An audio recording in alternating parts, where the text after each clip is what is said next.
The TVWAN News is proudly brought to you by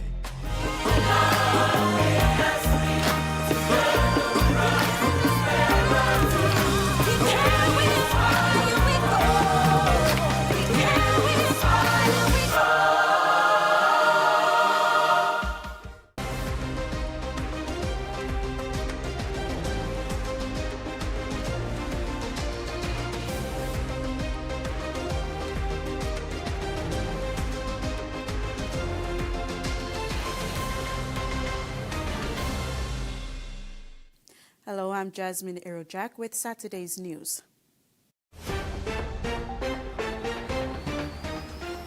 In this edition, autopsies reveal cause of death, state acquires shares in Lime project, and chiefs unveil 50-50 bed dormitory.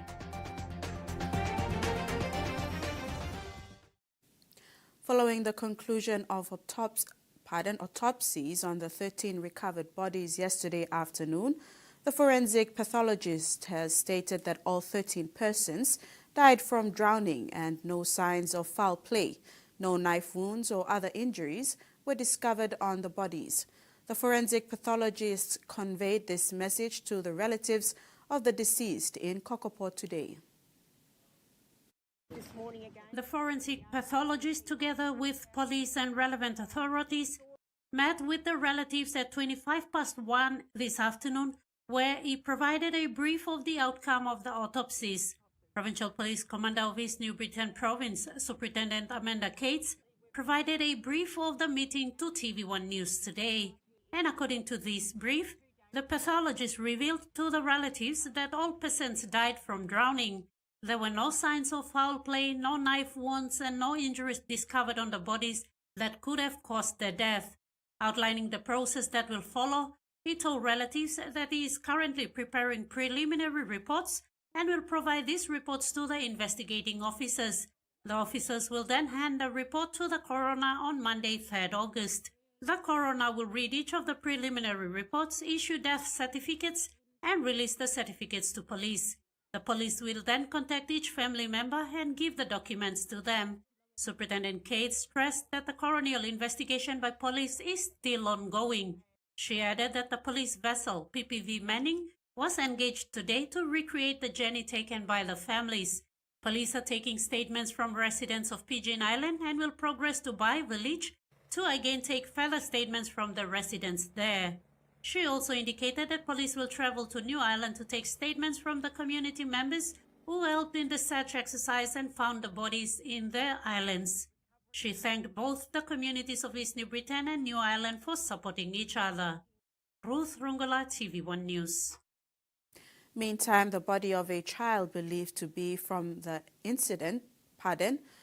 this accident was discovered yesterday afternoon at Enang village in New Island province, bringing the total number of bodies found in the waters of New Island since the ENB boating accident to 14. Chairman of the ENB Provincial Disaster Committee and Provincial Administrator Levi Mano confirmed the finding, adding that the body is currently at the KVN Hospital morgue and will be verified before being transported to ENB to ensure the body is that of one of the missing passengers. The government, through Kumul Minerals Holdings Limited, in exercising its equity participation rights, has acquired 72 million kina worth of shares at the Central Lime project. This was confirmed recently by the project's developer, Pacific Lime and Cement Limited, noting that the equity acquisition was made in accordance with the project development agreement signed on 12 March 2026. The developer says Kumul Mineral Holdings Limited retains an option to acquire an additional 5% for approximately $6.8 million, accessible within 180 days of operations, commencing with first quicklime forecast for first quarter of 2027. The state's equity holder also retains the right to acquire up to a 30% interest in the company's Central Cement Project Special Purpose Vehicle.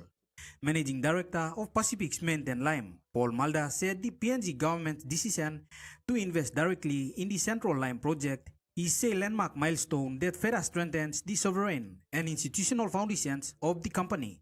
Managing Director of Kumul Mineral Holdings Limited, Sarimu Kaunu, said the project is critical to the economy, citing that it will enable PNG to reduce reliance on imported quicklime from distant markets such as Middle East and Asia, and instead source high-quality, cost-competitive product that will be locally manufactured in the country. Mason Lewis, TVWAN News. An official says Papua New Guinea has many capable engineers, surveyors, engineer professionals, and contractors, yet there are many poor construction outcomes due to a weak procurement system. Benedict Meek, the Chief Executive Officer of Institute of Engineers PNG Engineering Incorporation, a professional body representing professional engineers from all disciplines in PNG, pointed out areas that contribute to PNG's weak procurement system. Among them include corruption and anti-competitive practices and weak enforcement by authorities. He says these factors contribute to delivering poor projects to the consumers. He believes stronger policy implementation is crucial to address the weak procurement process. I believe the priority should be strengthening implementation and accountability rather than simply introducing more laws. Papua New Guinea has got many laws, plenty to us, but we are not implementing them. And that's the biggest problem we're facing this country. The key reforms should include strengthening procurement laws to emphasize quality, whole of value or life value, contractor capability, and past performances. Establish a national contractor performance register to reward good performance and restrict consistently poor performance. He further stated that quality is not an engineering issue, as it falls under the mandate of the Independent Consumer and Competition Commission. The ICCC has an important role. Construction quality is not only an engineering issue. It is also a competition issue. Mason Lewis, TVWAN News. TVWAN News continues after the break. Stay with us.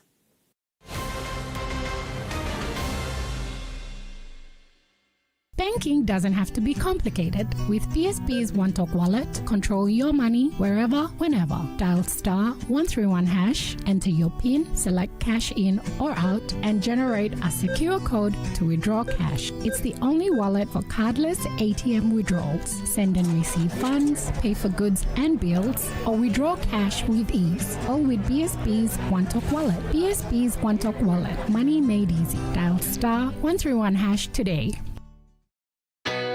A true champion is measured by their courage, their determination, and their passion to never give up and to always keep trying. With a delicious Milo in milk taste and added nutrients, Milo in milk is a great way to fuel our little champions with nourishing energy every day. Because true champions give it their all. Milo, PNG and Mia. Find PNG made.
Are you ready to meet the best version of yourself? The one with the bright, confident smile? You've got to take pride in how good you look, how fresh your breath smells, and how great you feel. To boss it at work, to be your best for uni, or to catch the eye of that special someone. You've got to brush up your vibe with whiter, healthier, brighter teeth. Brush up for confidence with Colgate.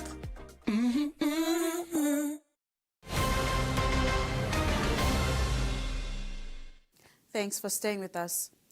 The procurement process of public projects in Papua New Guinea has somewhat been driven in obscurity and conflicting interests, leading to failed and substandard projects, while the innocent consumers bear the ultimate burden. These strong words came from one of the leading construction companies in the country, Hebo Constructions PNG Limited. All procurement processes in PNG look to be transparent on the outside, but Ebu noted that there are instances where tender opportunities are not always published on time, and the evaluation processes are not visible to participants, creating uncertainty for bidders while also limiting their confidence. Speaking on behalf of the company, Contracts Manager Fiona Gianni stressed Ebu's experience in PNG procurement system during the Papua New Guinea Consumer Competition and Economic Regulation Forum hosted recently by the Independent Consumer and Competition Commission. She pointed out areas that affect the fairness of awarding contracts, highlighting collusion as one major area. Another risk is favoritism and collusion, a key concern across the sectors. These may arise from relationships between tenderers and decision makers, limited enforcement of conflict of interest rules, and a weak monitoring mechanism during evaluation and award phases. The other area she thinks should be looked into is institutional capacity and enforcement, which arise from procurement officers lacking expertise, failed evaluation committees, and lack of oversight by mandated institutions. In PNG, there are instances where there are limited technical expertise or resources that affect the quality of the tender evaluations, the ability to manage complex projects, and the enforcement of the procurement rules. She also highlighted Ebu's recommendation that would strengthen PNG's procurement system. These include digital procurement platforms and systems, published tender evaluation outcomes, stronger conflict of interest controls, capacity building, and an independent oversight and audit structure. Despite having these prevailing challenges, Gianni said there are positive developments in the country. Ebu's recommendation reflect ICCC's new partnership with the National Procurement Commission aimed at combating bid rigging. Mason Lewis, TVWAN News. 30 children were screened under the 2026 National Pediatric Cardiac Screening Program in the autonomous region of Bougainville recently. Dr. Kunera Kiramat, a pediatrician specializing in cardiac care, with the assistance of prominent Papua New Guinean pediatrician Dr. Matias Tovilu and Health Extension Officer Delades Patuai, conducted the two-day screening. From the 30 children screened, 2 were diagnosed with complex cardiac conditions requiring further attention, while 1 child was identified for discussion for open heart surgical mission for possible surgery. The annual screening program provides an important opportunity to identify children who may benefit from further cardiac assessment and, where appropriate, referred to Port Moresby for final screening and consideration for surgery. In an effort to expand cocoa coverage in Central Province, a 10,000 capacity cocoa nursery was launched yesterday in Berena. Cocoa seedlings from this nursery will be distributed to the Koa Kupuna and Paitana tribes in the Berena area. Yesterday saw men, women and children dancing as they celebrated the launching of the Berena Cocoa Nursery through the Cocoa Board of PNG and Koa Kupuna Cocoa Cooperative in partnership with the Office of the Governor for Central Province. Representatives from the Cocoa Board, while applauding this initiative, made a commitment to support cocoa farmers in the province from planting to marketing. That we will be able to train farmers from field planting all the way to processing. And I don't take my word, and I can assure you that market will not be an issue.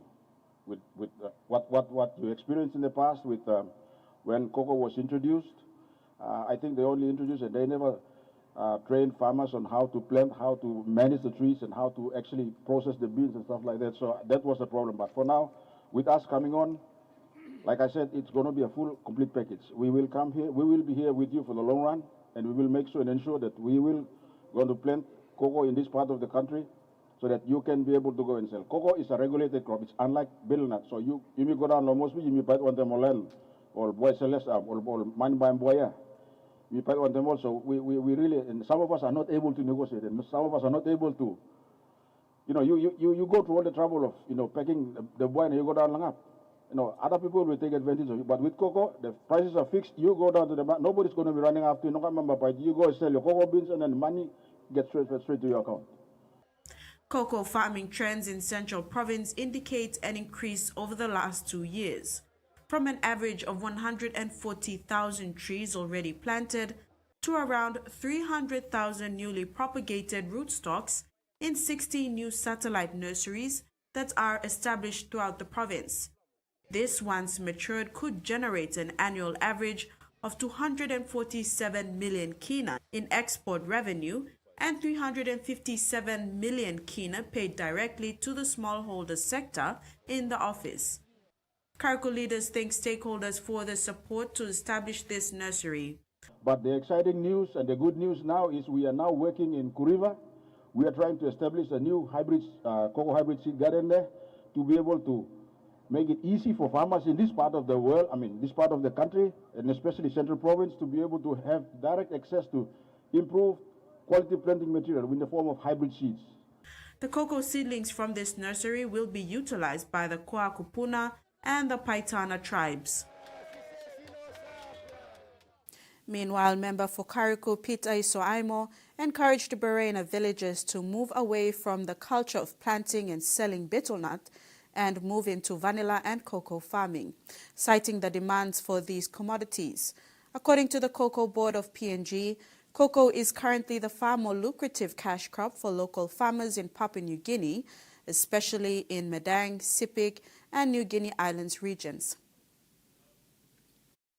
So many years, even after 50 years of independence, our people of Carriacou are still reliant on betel nut as the main source of income. We are blessed with God-given fertile land. The whole plain of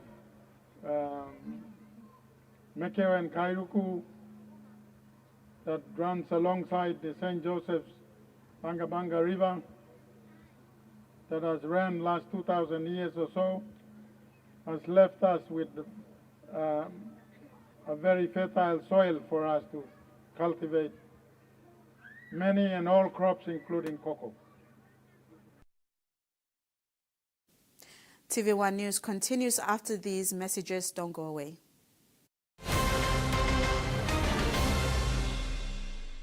For too long, banking has felt out of reach for many. But now, PSP's One-Took Wallet is here to change that. Send and receive money, pay bills, and top up. It's your money, wherever, whenever. Because at PSP, we are committed to improving how our customers connect to our One-Talks, to our family, to the ones we love. PSP's One-Took Wallet. Money made easy. Dial *131# for everyone. New Fabuloso multi-purpose cleaner with an irresistible fragrance that lasts all day long, creating a field of flowers in every corner of your home with an irresistible fragrance that lasts and lasts all day long. Fabuloso, irresistible fragrance. Dad's gonna be home soon. Dinner's not ready. He's gonna be mad. Mom's trying her best. If it's not ready, oh no.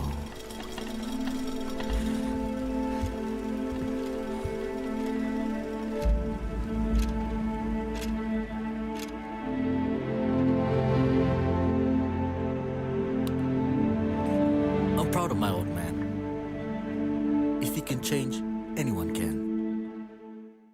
Use Savetu Wholesome Condom and Wambla way where you can abuse him seek HIV, STI na unplanned pregnancy. Ting him, use him condom long right pla way. Stop safe na look out him you yet. Use him condom all get a time. Suppose you know save long HIV status long partner blog you or suppose you got plenty partner. Use him condom good all get a time. Long haborus him seek HIV, STI na unplanned pregnancies. Use him condom banis him you yet na future blog you. This pla talk save ikam long National AIDS Council Secretariat.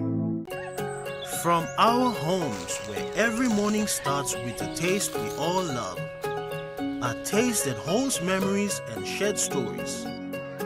A taste that can bring friends together. Made with care and loved in every corner of PNG. Inspired by our champions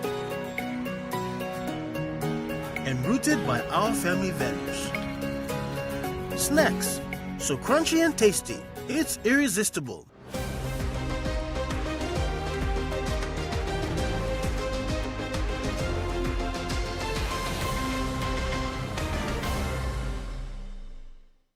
Thanks for staying with us. The PNG Chiefs have strengthened their coaching ranks with the appointment of former NRL head coach Anthony Seibold as assistant coach ahead of the club's inaugural National Rugby League season in 2028. Anthony Seibold will join Luke Burt as assistant coach to help head coach Willie Peters as the PNG Chiefs continue building their football program for their historic entry into the NRL in 2028. Seibold has a wealth of experience, having coached 142 NRL matches as head coach of Brisbane Broncos and South Sydney Rabbitohs. His coaching career has also extended beyond rugby league, with roles in rugby union with England and more recently in the AFL with Collingwood. Seibold is excited to join the club and support the vision being developed under Willie Peters. He said they both have worked together at the South Sydney Rabbitohs before and he's looking forward to work again with him. Willie's obviously worked with Anthony before. He's worked at NRL clubs. He's working at the moment as a consultant as well in AFL, so he's got such great experience and he's brought his family over across as well. His wife's here and his daughter's here, so I'll let him speak for that, but obviously for us we want him to have a great weekend and hopefully he sees his future here as well. Seibold takes his appointment as an opportunity to help build a successful team while making a positive impact on players, staff and communities across Papua New Guinea. He says this is one of the reasons for accepting the role. PNG Chiefs General Manager of Football Michael Chalmers said Seibold's appointment adds valuable leadership and experience to the club's coaching staff. Knowing Willie very well, having worked with him in South Sydney, I know the type of head coach that he'll be, and working for someone like that interests me a lot. One of the things that sort of struck me about Paul Moresby was what it can do for the young people in the nation, so it's bigger than rugby league. He says Seibold's background as an NRL head coach will provide strong support for Willie Peters, while complementing the work of assistant coach Luke Burt. Seibold recently visited Papua New Guinea, along with PNG Chiefs signing number 5 Zach Lomax, and is enthusiastic about the opportunity to contribute to both the club and the country's rugby league future. Seibold and his family are expected to relocate to Papua New Guinea in November 2027 as preparations continue for the Chiefs' long-awaited NRL debut the following year. Rex Lita, TV1 Sports. The PNG Chiefs have taken another step towards building a long-term future for rugby league in Papua New Guinea, unveiling plans for a 50-bed athlete dormitory to be built alongside the club's proposed Centre of Excellence. The project is aimed at supporting young athletes identified through the club's development pathways, particularly those from provinces who often miss opportunities because of the cost of relocating for school and training. The announcement comes as the PNG RFL Academy Schools competition continues to uncover the country's next generation of talent, reinforcing the need for stronger pathways from school rugby league into the professional game. Chief Executive Officer Lorna McPherson said the dormitory will not just be accommodation, it will give young Papua New Guineans opportunities they have never had before. She said too many talented young players have been unable to continue their rugby league journey because they cannot afford to leave home to study and train. The proposed facility will provide accommodation, education support, welfare services and access to elite coaching as part of the club's long-term development program. The focus on pathway is consistent with the message General Manager of Football Michael Chalmers has shared since joining the club. Speaking recently on the Fanatics Clubhouse podcast, Chalmers said the success of the PNG Chiefs would not be measured only by the players recruited from the NRL, but by the number of Papua New Guineans who come through the club's own development system. He said the Chiefs are working closely with the pathways already established through the PNG RFL Academy and sees those programs as the foundation for the club's future. The pathway was again on display this week during the PNG RFL Academy Schools competition, where young players from around the NCD competed. For many of those players, the proposed dormitory will become the next step in their rugby league journey. The dormitory will form part of the PNG Chiefs Centre of Excellence and is expected to become a key part of the club's high performance and community development program. Rex Lita, TVWAN Sports. President of NCD School Rugby Arnold Gende sees a lot of promising talents in schools competition and expects the young athletes to prosper in their sporting endeavors. His comments come following the successful hosting of the NCD Schools Rugby League competition at the Sir Hubert Murray Stadium yesterday.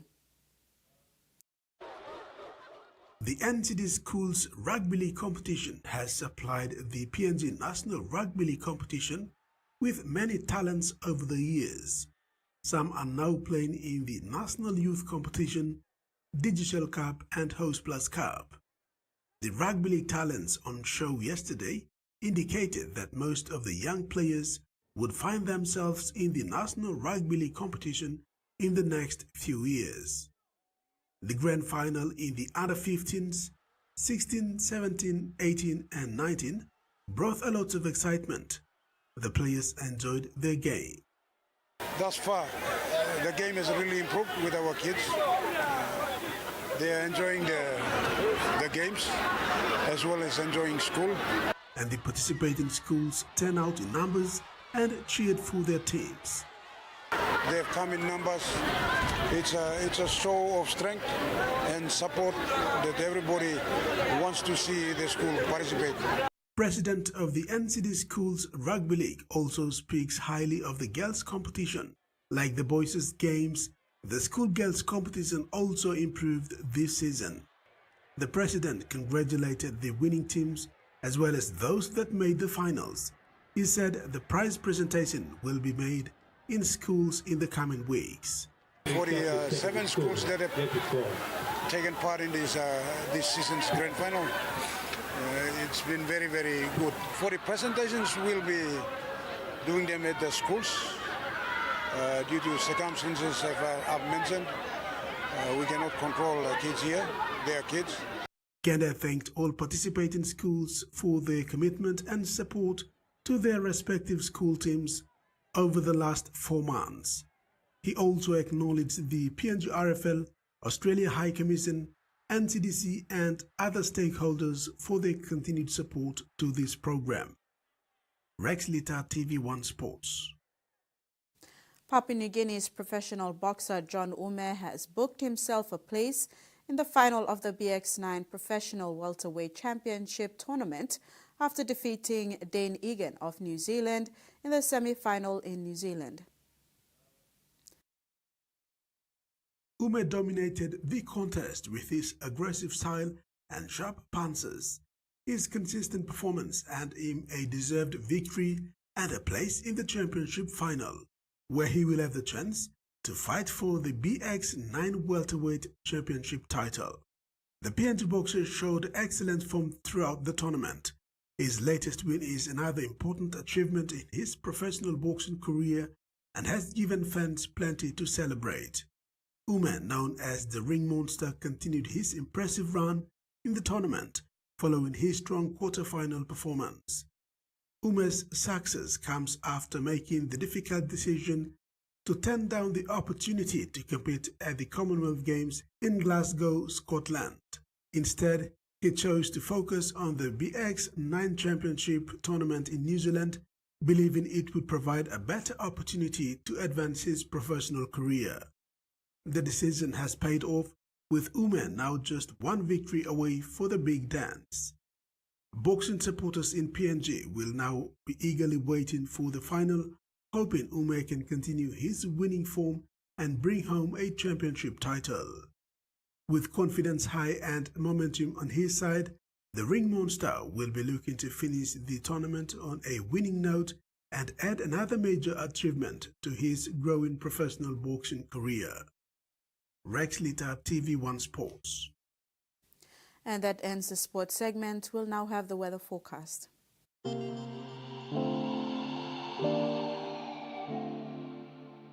Regional forecast: Southern, Port Moresby sunny, mostly clear skies. Popondetta and Alotau partly cloudy with chances of few showers. Momase, Ley and Vanimo partly cloudy with chances of few showers. New Guinea Islands, Kokopo, Rabaul and Kimbe, sunny, mostly clear skies with windy conditions. Buka partly cloudy with few showers tonight. And Highlands region, Menditari and Wabeg, partly cloudy with possible afternoon to evening showers. And that ends Saturday's news. Thanks for your company. Good night.